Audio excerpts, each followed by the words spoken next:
we've just gone 12:30. So welcome everybody onto the webinar and good afternoon. My name is Rupert Bowen and welcome to our webinar on our Masters in Cybersecurity. So in a moment, I'm going to hand over to the course director, Dr. Liliana Pasquale. Liliana is a lecturer and associate professor in the UCD School of Computer Science. And following Liliana, we're very pleased to have 4 of the lecturers from our program on the call today. We've got Assistant Professor Dr. Rob Brennan, Associate Professor Dr. Mark Scanlon, Assistant Professor Dr. Shen Wang, and we may have Dr. Anka Yurkut shortly. Our program manager, Jackie Jago, is going to run through some of the issues relating to accumulating credits from single modules and the government fee waivers and the application process. So we also have 2 students joining us here on the call who can talk about their experience. So the plan is to run for 30 minutes with around 10 minutes at the end for questions. So you can put questions in the Q&A function at the bottom and we'll get to them at the end. So now I'm going to hand over to Liliana. Liliana. Good morning, good afternoon, everyone. I'm the program director of the master and associate professor at the School of Computer Science. So why choose cybersecurity? On the one hand, there is a massive global demand. You know that the job posting worldwide in cybersecurity have increased, but specifically in Ireland, the cybersecurity roles have tripled since 2019. And on the one hand, cybersecurity is also a high priority sector. Cyber threats are increasing in volume, they're evolving, and there is an increasing demand for qualified professionals who could help combat cybercrime. So I guess you are here because you want to contribute to secure cyber and physical system in your future career. And this is the perfect reason to enroll in our master program. I'm going to now give you some details about the program, so to give you a flavor of what the program looks like. So the program is based on 2 main values. On the one hand, we want to deliver high quality, cutting edge cybersecurity education. And the curriculum is aligned with the ACM IEEE IFIP cybersecurity curricular guidelines, which are the main guidelines to frame cybersecurity education and training programs. All our modules are informed by our research. So they are based on cutting edge cybersecurity knowledge because our module coordinators are international renowned cybersecurity researchers. And also, we offer the student the possibility of undertaking a significant piece of research or a professional project. And 2 of our students who are here today actually are currently doing the project. And also, we have a recruited an industry practitioner as adjunct faculty for one of our modules. Also, we aim to facilitate part-time learners. I think you are all working nowadays and you want to have a flexible ways to learn. So we provide online pre-recorded lectures. Some modules provide weekly online lectures based on different activities, Q&A, quizzes, problems, and so on. And we also have occasional face-to-face workshop, which will help you know your colleagues in your program and build a network of collaborators for the future. So why choose UCD? UCD is a globally ranked university, ranked 116 in the world. Is hosting the Cybercrime and Cybersecurity Center, which is a European renowned center for cyber investigation. It has strong industry connection with Cyber Ireland and ESA. We are leading several EU-funded and national-funded projects. The courses are taught by world-class researchers and practitioners who are based in UCD. And also, we provide flexible part-time online-friendly learning options. So the program, you can choose 3 different entry points. You can choose to do a graduate certificate with 4 modules for 2 trimesters, a graduate diploma. There will be for 8 modules for 4 trimesters, and also to do the full master, which is 90 credits for 2 years. So again, all programs are part-time and can be completed while you are working at your own pace. So let me give you a curriculum snapshot now. So you start in year one. In the autumn term, you will do the information security module. Professor Giocarti is the module coordinator, and the security risk assessment standard module, where Dr. Rob Brennan is the module coordinator. And then in the second term, in the spring term, you will do the leadership in security module. Dr. Sharon Wang is the module coordinator, and the lecturer is Brian Honan, who is basically the face and the renowned cybersecurity consultant and expert in Ireland. And then you will also do the cybersecurity law and regulation, which is taught by Dr. TJ McIntyre from the School of Law. And if you decide to terminate your program here, you will graduate with a certificate in cybersecurity. But you can continue, and in the summer term, there is the Secure Software Engineering module. I am the module coordinator, and the Applied Cryptography module, where Dr. Felix Balator is the module coordinator. And then there is in year two, the autumn term, you will study network security, where Dr. Madhusanka Liyanaj is the module coordinator, and incident response, where Dr. Rob Brenner is also the module coordinator. If you complete your studies at this stage, you will graduate with a diploma in cybersecurity. And finally, you can continue to earn a master by either taking the project track, where you will do a research or professional project worth 30 credits, and this is capped to a maximum number of students. Or you can decide to do a case study track, where in the spring term you will do 3 additional modules: malware analysis, trends in cybersecurity, and ethical hacking. And then you will complete with a case study project, which is a smaller project and is very focused and apply on specific industry needs.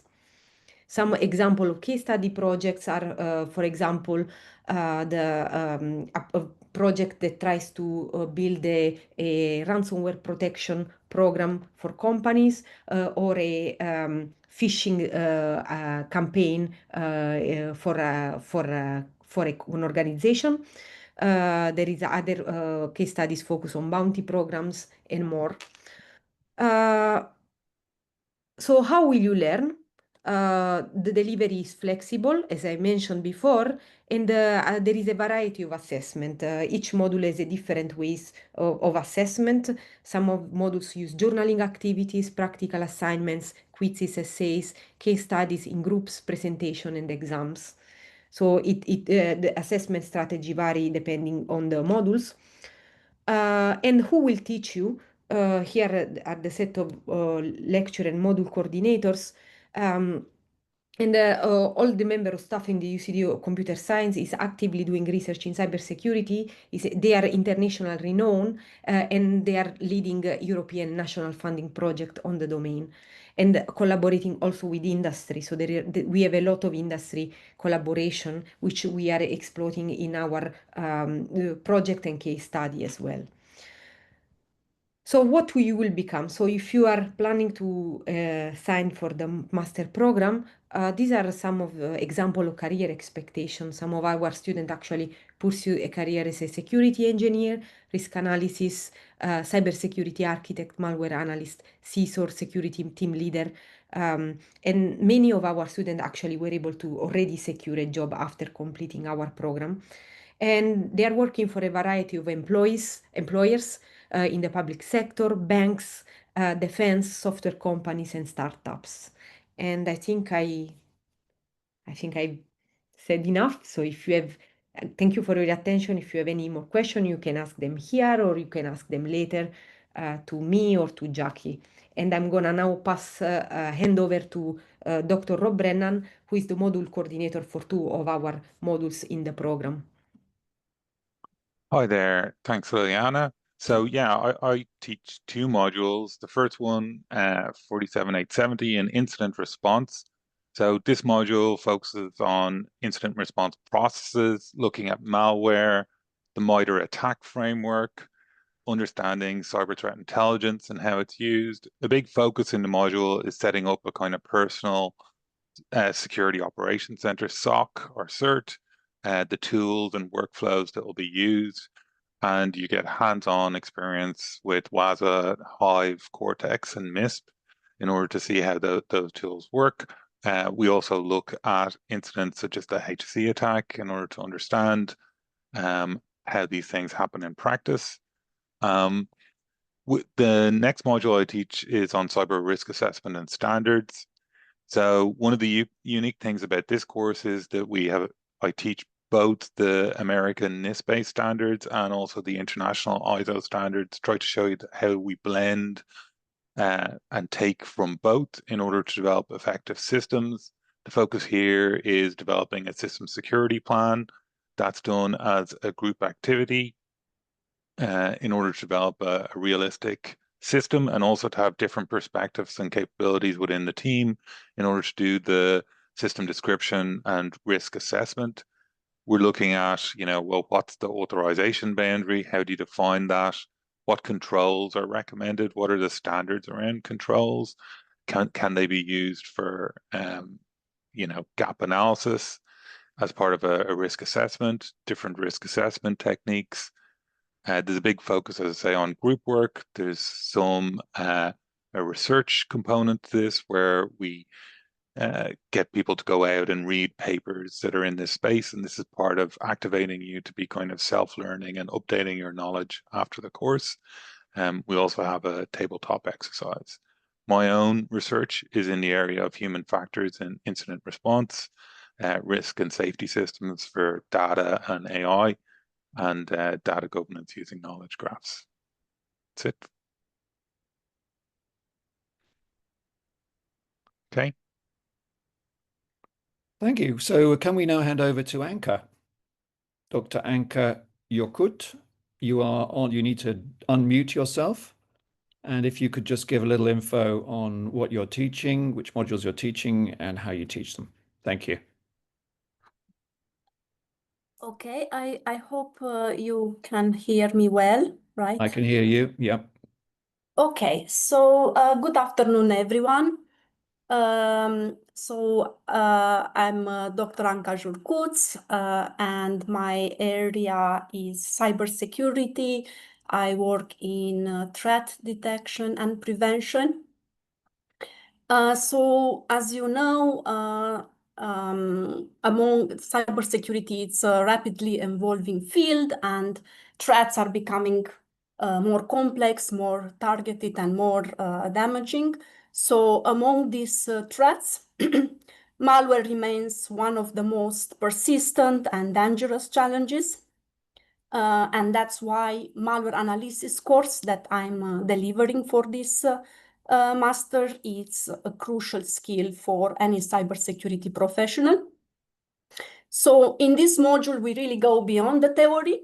So we focus on different types of malware, viruses, worms, trojans, ransomware, spyware. We analyze how they operate, how they propagate, and how they evade the traditional security measures. But more importantly, we learn how to analyze the malware. So we take hands-on practical approaches. So we explore both statistic analysis, where we examine malware without executing it. And then we also focus after that on dynamic analysis, where we run malware in controlled environments to observe its behavior in real time. We also explore reverse engineering, which is at the heart of understanding how malware is built. So in doing so, we learn how to take apart malicious binaries, uncover their logic, and trace the impact they could have on real systems. And to support this, we actually train you on industry standards tools. So we'll work with AIDA Pro, one of the most powerful dissemblers available. We also get practical experience using OliDebug, which is a debugger that helps us trace malware executions step by step. And these are the same tools that the professionals in malware analysis, threat hunters, and incident responders around the world use. nowadays. So we don't just stop there. As Liliana mentioned, we explore also, we are closely working with industry. So we have strong engagement with industry. So we regularly invite guest speakers who are leading professionals in the field. So for example, this past spring semester, we have a security lead architect from IBM who shared insights on protecting and detection of ransomware. We also had several times a guest lecturer that is a principal network engineer from TRI with focus on network security. And he also discussed real-world incidents detection and response from the telecoms perspective. But further, we not just stop here, we also look at machine learning, right? So we explore how machine learning can be applied to malware detection in order to understand the patterns, anomalies, and building models that can help automate and strengthen the defenses. So as you all know, the integration of AI into cybersecurity, nowadays it's a necessity. So thank you. This was all about the malware analysis course. Thank you, Anka. So Mark, can you take over now? Yes, I can indeed. I have just one or two slides to share while I have the opportunity. Yeah, so I teach ethical hacking on the master's, or as a micro-credential. When most people think about hacking, they think about when it makes mainstream media. So people think about hacking groups. Anonymous is probably the most famous hacking group in terms of what you hear about in the media, mainstream media. What we do in this module is we try and understand how hackers actually conduct their attacks. And in fact, we learn from how hackers conduct their attacks. So all of the tools and techniques that we cover as part of this module are tools and techniques that are also used by the bad guys. But the idea is that we leverage those same techniques to be able to understand how they work so that we can ultimately kind of progress and recommend how to protect against them, right? So we're coming at it from a cybersecurity perspective. This is just a list of some of the topics that we go through throughout the module. I'm not going to go through each of these one by one, but the module is designed to kind of emulate the job and the tasks that would be given to an ethical hacker or penetration tester in industry. So of course we have to understand what type of threats that are out there. If we're dealing with several different types of threats, we need to know which ones are the most severe or which ones should we prioritize first to be able to investigate or solve. And then we look at the common types of attacks. Some of these attacks you may have heard of before. You may even think that they're old-fashioned, but they're not. They're still very much a la mode today, per the kind of the OWASP top 10. You can look that up if you like. You'll see that these things are still appearing as the most popular type of attack. So SQL injection, trying to get information from databases, cross-site scripting, trying to get people to execute code on another website by embedding something in a target site to try and gain access to something, steal information, whatever it might be.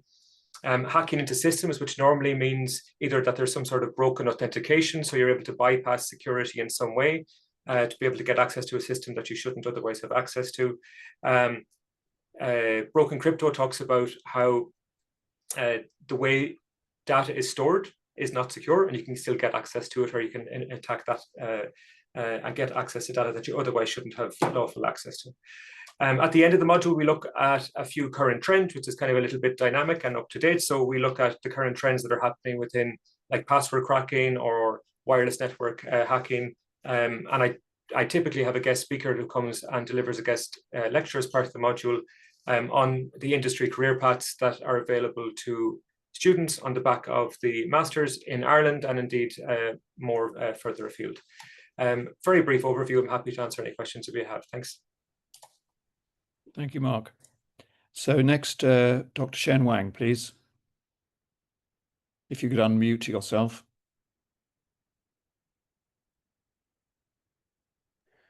Okay. I hope you can see my slides in the correct mode, right? Yes, I can see the slide. That's fine. Thanks. Yeah, great. So, as Liliana previously introduced, I am a module coordinator for these two modules of our cybersecurity program. The first one is called Leadership in Security. So this module is a micro credential module. So basically, for those of you who already working in cybersecurity domain, after learning this module, you will be able to lead parts of your security program to be able to take more responsibility as the role of a CISO or something, or for those of you who are planning to moving towards the cybersecurity domain, this module will be helping you to link your previous working experience with the current security challenges and assisting you to ensure the smooth transition from your previous domain into the cybersecurity domain. So this module will be mainly delivered by Mr. Brian Honan, who is a very experienced cybersecurity expert in Ireland for over 3 decades.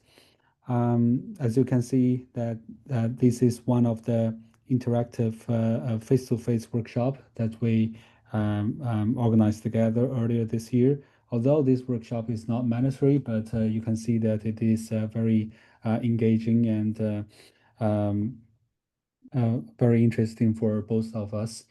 And the other module is trends in cybersecurity that I'm coordinating. So this module is for second tier optional module if you don't want to go for the project or research. So so basically for this module, you will be given the choice yourself. You need to pick up one of your most interested trends in cybersecurity to continue to explore by yourself. So according to the last 2 years' experience, there are three most commonly picked trending topics. The first one is a blockchain related one. The second one is where actually I'm very interested in is the cybersecurity for AI and AI for cybersecurity, especially these days generative AI for large language model things. And the third one is post-quantum cryptography. So once you start picking up your own selected trend, then you will be guided through the way of literature's way how to pick the right paper to read or technical report to read, and how to identify what is the novelty of each one of the proposed new solutions under this topic, and also how to evaluate the strength and limitations across the different solutions. So yeah, that's all from me. Thank you. Thank you. And now I would like to hand over to the program manager, Jackie Jago, who I see has been busy answering a lot of the questions that have been coming in. Hi, my name is Jackie and I'm the Cybersecurity Program Administrator. I'm usually the first person you talk to by email before you apply, when you're applying, and look after basically every inquiry from students, even down to after they graduate. I'm the person that people will contact. Today, I'm going to just talk about the micro-credentials quickly. The micro-credentials we have set up, it runs for 10 of the modules that we have in the cybersecurity program. And they're sort of aimed at people who don't have time to commit to even a part-time program, who maybe just want to do 1 or 2 modules, dip their toe in and see if they actually want to do the full master's or a cert or diploma. Now, with the 10 modules we run as micro-credentials, you can earn 30 credits through those micro-credentials to gain a cert. And again, you can earn 60 credits to gain a diploma. You can't actually gain your full master's. What you can do is do the credits for the micro-credentials and then use them against your master's if you apply, and use it as recognition of prior learning. So you don't have to do those modules again. Currently, we have the HEA HCI subsidy fee that's running for some of our autumn modules. It should run out by the end of September, start of October. So if you're looking at running cyber risk assessment and standards, information security, incident response, or network security, if you're interested in taking any of them, we still have the subsidy running. I can give you the full details of them at the end with Rupert if they want to look at the website and drop me an email.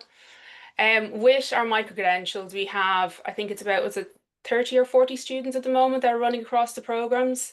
So they're running, some are running, just finishing up their summer ones. We have applications already for our autumn ones. With the micro credentials, there's a lot of information to absorb, and you're probably best off sending me a short email, tell me what you're interested in, and I can explain the actual requirements for the subsidy.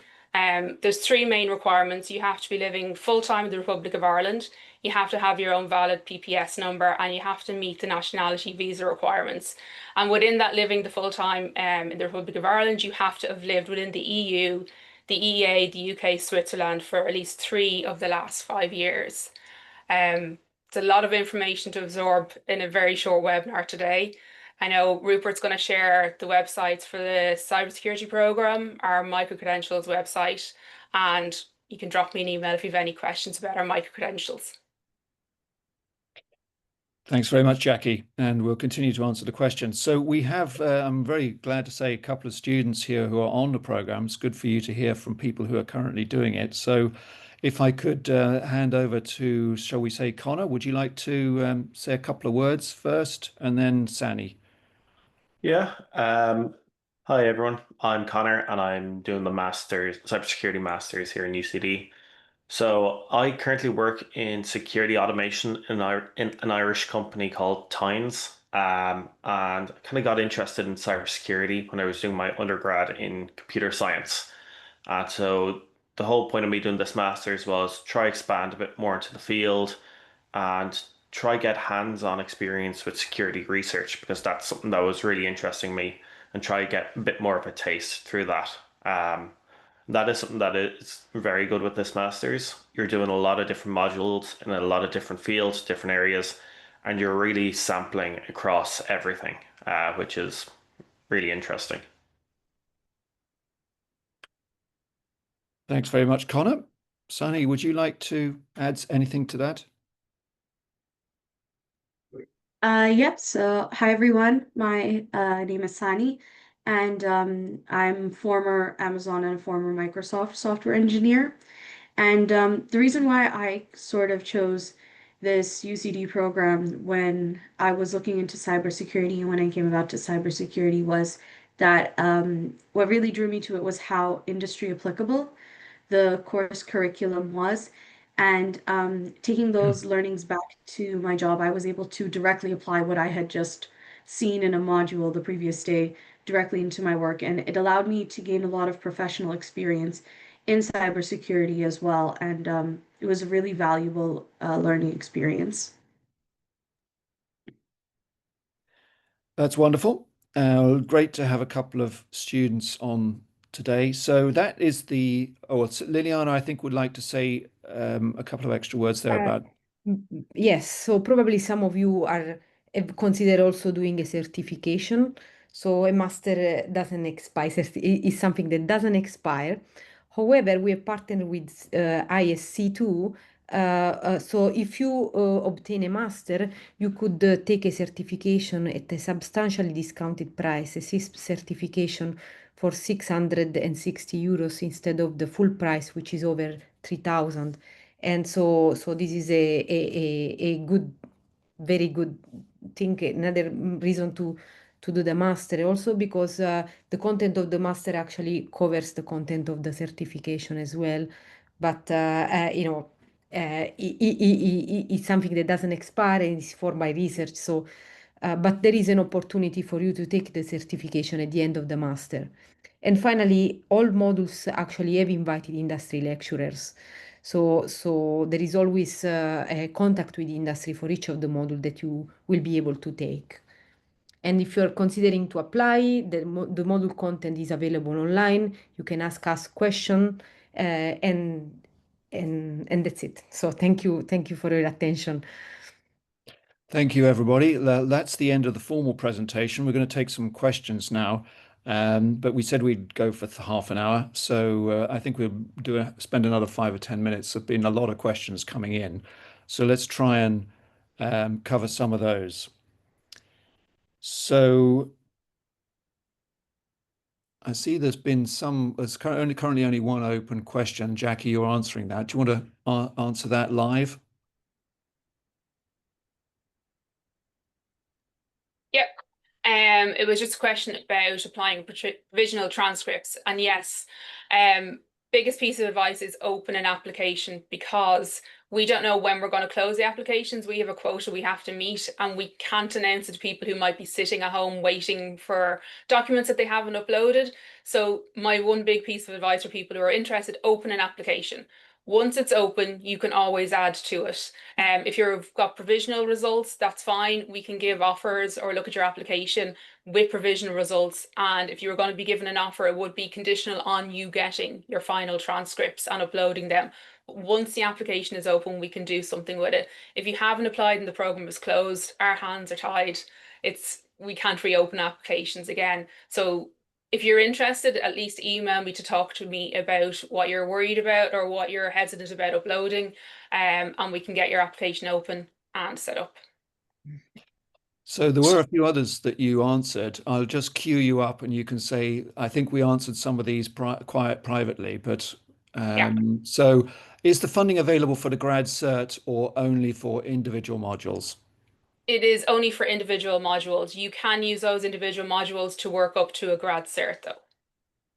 Okay, and then you already covered the conditions for the fee subsidy Yeah. out loud, so that's covered. Can one do the thesis or project for the masters between and during the cert and the next level, or must you wait until year 3? Liliana, you answered that. Do you want to? Yes, so the program runs for 2 years. So the idea is that modules are built incrementally. So you need to complete the module of the diploma in order to do a project. In some cases, some students were able to postpone one of the modules of the diploma to the next year and do the project. But these are like kind of exception, and usually you need to do all the module beforehand and then to do the project. There was also another question about the mode of delivery.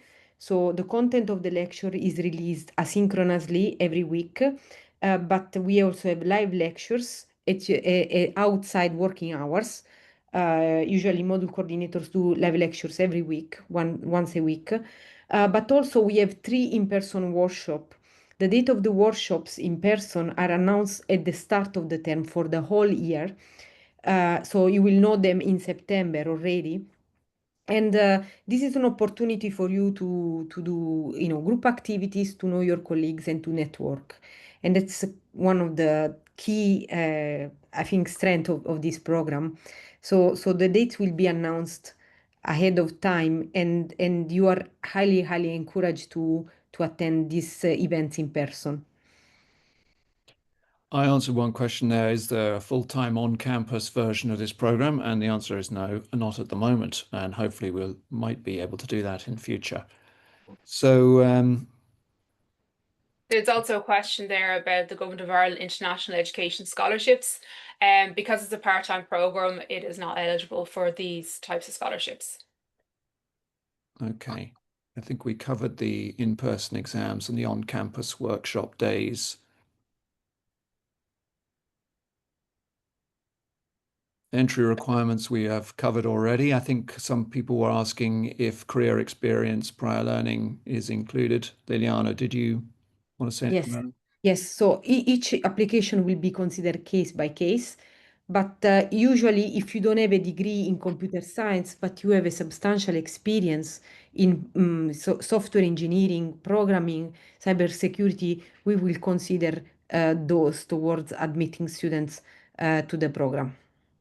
So yes, we will consider work experience as well. Okay, good. I think we covered the frequency which you have to come to UCD, 3 Fridays for each term. So we've covered that.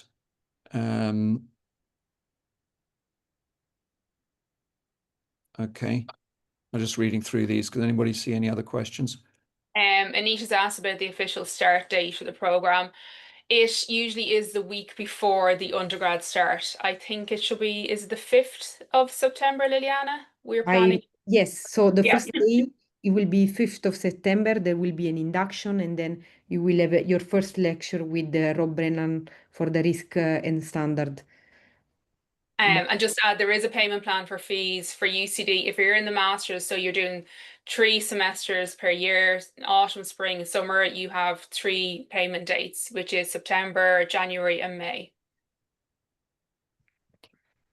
There's a question here that Rob answered. Which modules in the program focus specifically on SOC, SIEM is how do you pronounce threat intelligence or cyber risk? Rob, you answered that, but maybe other panelists might have a comment. Yeah, risk assessment, incident response. We also have project and case studies on SOC and cyber threat intelligence. So actually, Connor is doing a research project on this topic. We have also another student who is trying to set up a cyber threat intelligence program for his organization. So he's doing that in a case study. This is so, but mainly the content is covered in the risk assessment and the incident response modules. Okay, I'm looking at the open questions now. Oh yes, you covered the payment plan. Yeah. Start date. So someone here is asking about the AI content of the course, cloud security. Will one of the modules include this? So there is no module at the moment in cloud security, and that it's the plan for us actually to introduce it in the next years. So there is I have this in mind to be introduced, but at the moment the program doesn't include cloud security. However, if you are interested in cloud security, there doesn't a possibility could be to do a project on the topic that you would like to explore more. And this is what happened with many of our students who were interested on specific topics. They decided to do a project to go more in details on specific cybersecurity topics. If I can add to that, in the risk assessment and standards course, we actually do some when we look at controls for cloud and risk assessment and defining security boundaries in cloud as well.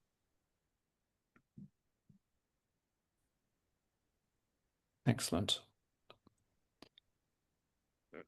So I think, have we covered most of the questions here? I know there's probably, if we could stay online for another half an hour, but it's now 1:10. So I'm happy that we can close, unless anybody else would like to add anything that you think we might have missed. Just that applications are open at the moment. They're still open. We are not sure what date have we set for closing. 15th of August. 15th of August. And Rupert, if we can share with the participants afterwards our emails and our website so they can check anything else. So yeah, you should be able to see Jackie's email address there, and the website, you can find that easily through the computer science website, close date. So please get in touch if you have any questions, and we'll do our best to answer. I'd like to say thank you to all of the participants and everybody who came along for this.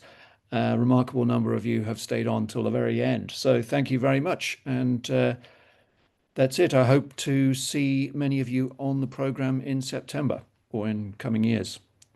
Thank you, everybody. Thank you. Thank you. Thank you. Bye-bye. Bye. Bye.